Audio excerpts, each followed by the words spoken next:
Hello, this is Clay. Just a little bit more gear talk. One thing I want to talk about is used gear.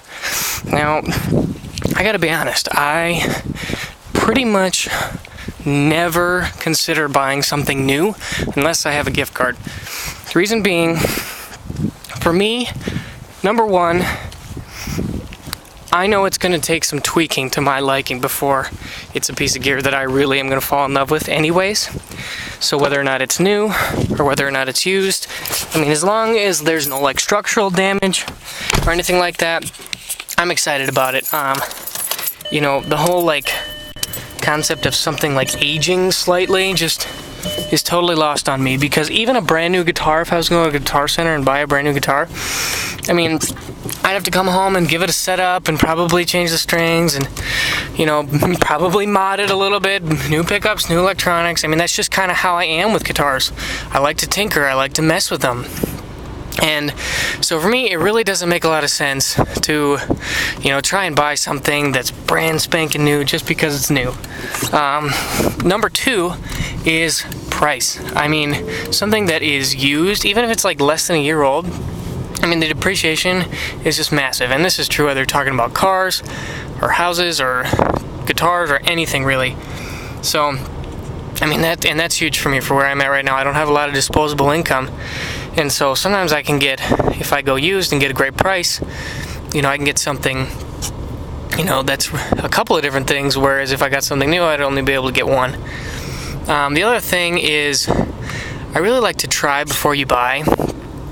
And, you know, a lot of times buying something used, I mean, you actually get to go and put your hands on it and touch it and, you know, feel it, try it out. I mean, that's huge for me, just to get that tactile response. I mean, whereas, like, if I was going to go on to, like, eBay, or I guess eBay is mostly used, but, like, a musician's friend or something and buy a new guitar there, I don't know, it'd just be weird to buy something without trying it out. And also, you know, that leads me to another thing, Craigslist. I want to talk a little bit about Craigslist. Craigslist has been huge for me. I mean, really, really good in many different ways.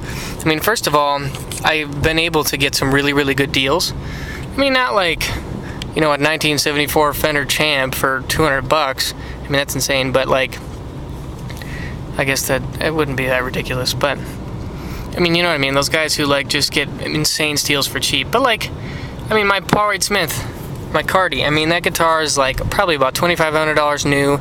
It's maybe like 6 or 7 years old. I got it for $900 cash. I mean, there's not a scratch on it. It was in beautiful condition. I was looking around on eBay a lot, and you know, and like, that's not so bad, but like, I mean, when it's eBay, you don't really get to touch it and feel it, and like, it's probably, a lot of the prices were more like $1,000 or $1,100, and so, you know, I was really happy that I got a good deal. You know, but there's a couple of different things that you need to keep in mind if you're talking about Craigslist and specifically buying a guitar on Craigslist. Number one, I would say limit your range. You know, for me, getting something for $900, a Paul Reed Smith, that was even a bit of a stretch.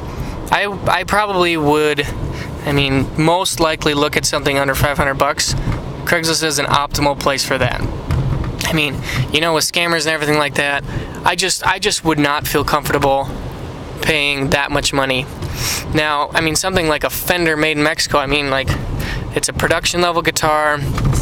There's a boatload of them. I mean, nobody's going to really try to rip you off. Whereas like something like a Les Paul, you know, if you're going to pay like $2,000 for a used Les Paul, I mean, I don't know, I would just be a little more cautious. Number two, pay strong attention to the communication that you have with the other party. I always try to be as open as I can. I'm very willing to give them my phone number. And if they're the same, if they're willing to talk to you, if they respond to emails well, they use good language, I mean, just like basic things like good grammar, good understanding of guitar, you know, if they're willing to give you their phone number or they demand it, I mean, those are the best people to be buying from. Anytime somebody's like kind of emailing, they're kind of unresponsive, and anytime they hesitate at all about meeting in person, I mean, that's the other thing. You have to meet them in person. Anything, I mean, this is just obvious, I don't even know if I should say it, but anything that is like, hey, I'm going to wire money or I want you to ship it, anything that's Craigslist and related to shipping, I mean, 9.9 times out of 10 is a scam. I mean, they're so creative, and there's just no way. So meet them in person, pick up the guitar. I mean, you can feel it. I mean, if you're going to pay $2,000 for a Les Paul, I mean, hopefully you can tell the difference between a $2,000 guitar and a $50 knockoff. I mean, so just to be able to have that tactile response of, you know, grabbing and touching and feeling a guitar, I mean, that's huge. Another thing that I look for specifically on Craigslist is maybe, I mean, there are certain things that are like pretty, like going to hold their value. I mean, something like a made in Mexico Telecaster. I mean, there's pretty high demand. I mean, they're not really going to go for that cheap. You're not going to find huge steals. Something more like a Warmoth parts caster, you know, a parts guitar. I mean, a lot of times that person will put like $1,200 into this thing, and it'll be just top-notch tone woods and whatnot. And like, seriously, you could probably part it out for less than some people try to sell these things. I mean, I've had the same experience with my own parts strat.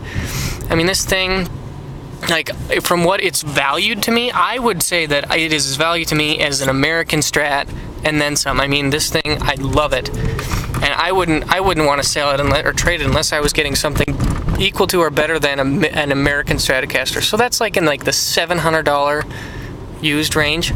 I couldn't even get $200 cash trying to sell this thing. I mean, it was unbelievable. I mean, the used prices on something like Warmoth, I mean, like for me, that sucked because I was trying to sell. But if you're trying to buy, I mean, holy cow, it's $200 or something like that is insane.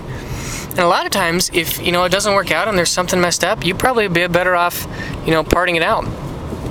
But, so that's another thing to look for. Something like a little bit more on the sides. Also, I tend to gravitate more towards things that are a little bit more dinged up.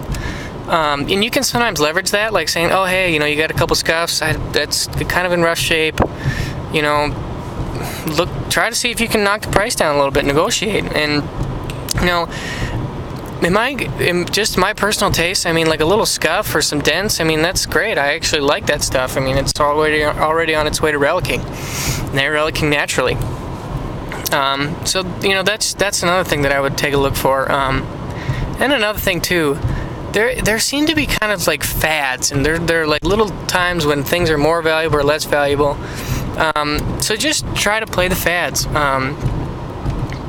Just try to, you know, find something that may not be in vogue right now or in popular. I mean, maybe it's like last week's overdrive pedal or something like that. I mean, sometimes you can get those things for a good deal because they're kind of in vogue. And the only other thing I want to say about Craigslist, and this actually I would say is pretty huge, is trade. Look for trades. Anytime somebody says they're willing to trade, shoot them an offer. I mean, I have had so many experiences of somebody who's in a place where they've got something pretty valuable, but, you know, they really have got their mind fixed that they want something different. So, like, just a hypothetical. Let's say I was in a situation where I had a made in Mexico Telecaster. You know, maybe it was valued around $300 cash. Well, let's say somebody really, really wants a Tele. And maybe they got like a PRS or like a low-end, maybe a moderate, middle-level guitar that probably is more about $400 or $500 used. Sometimes you can leverage that. You can leverage that want, and, you know, sometimes people are willing to overlook some of these discrepancies. And I mean, to tell you a story, I actually built a parts Tele a couple years back. I think I put about $400 in parts into it, and I really had a blast learning. But it wasn't really an amazing Telecaster. I mean, it had some rough spots, but I did a good job. I found a kid on Craigslist who he actually was willing to trade me. He had it was like a Schecter Sinister Gates custom signature model. This guitar retails for $1,000, and it was in kind of rough shape. There was a couple dings, and actually the Floyd Rose was set up horribly. I mean, that was kind of the biggest problem. And he was willing to trade a $400 parts caster. Keep in mind what I said earlier. I mean, you'd be lucky to get $200 cash out of this for a $1,000 Sinister Gates Schecter. I mean, I was all over that, and there's no way I never once thought about keeping that Schecter. But just for the swap value, I mean, I actually turned around within a week. I had turned that into a made in America, I want to say it was a deluxe Stratocaster. So I mean, we're talking about like bumping a $400 guitar that I couldn't even sell for $200 into like a guitar that'll retail for over $1,000. I mean, it was just out of control. I mean, that was the money that I had turned into my PRS. So really try to be opportune on some trades, and be willing to try to bump your way up. You know, if you got it made in Mexico, try to get a really low end made in America. You know, if you've got a low end made in America, try to bump your way up to maybe a different company, and you know, little things to be aware of. You know, like if it's a single coil guitar, like a lot of times guys aren't really going to want to trade like a Strat for a Tele. But something like an SG for a Strat, I mean, that's a much more likely trade, because a lot of times guys who want to trade are just looking to try something different. So, you know, if it really helps if you've got a Telecaster you're trying to trade away, you know, look into like some of the low-end budget company Les Pauls or SGs. I mean, little ways like that, you can really increase your value. And you know, it's the whole principle of the guy who traded a red paperclip, and you know, he did like 20 trades and eventually he had a house. I mean, I have seen that principle work, not to that scale, but just on a more lower level. It works for me, and so I would definitely recommend looking into Craigslist. I think it can be really great. So that's all I got, guys. Definitely let me know what you guys think. You know, not so much my driving or my walking around. You know, but let me know what you think about the gear talk. If there's a topic you guys want to talk about, let me know. Shoot me a comment. Likes are always good, and if you dislike, give me a thumbs down. Let me know what else you want me to talk about. And if you think my voice is really annoying, then tell me that too. Whatever your feedback is, I'll appreciate it. Have a good day, and I'll talk to you guys later. Bye-bye.